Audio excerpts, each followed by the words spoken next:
This is a national emergency alert. Do not turn off your device. Listen closely. This will only be played once.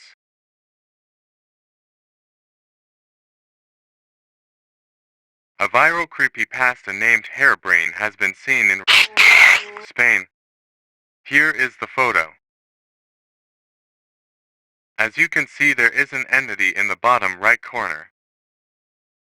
We have been asked by Spain to make a national emergency, as they are doing the same.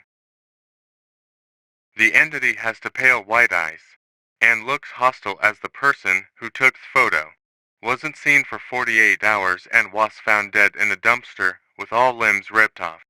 The location will be closed for everyone, and we advise that everyone in the area to evacuate immediately. Do not go to the area, and if you do, you will be neutralized at the spot. We thank you for your cooperation and listening to this broadcast. Stay safe out there.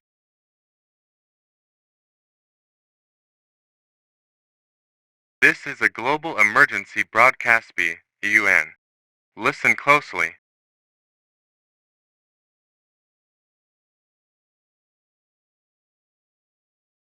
The entity has been seen in other parts of Spain and even in France. The death toll is uncountable, but is estimated to be in the thousands. This broadcast will be replayed again, so we thank you for your cooperation. Stay safe out there. Stay home. Help us here.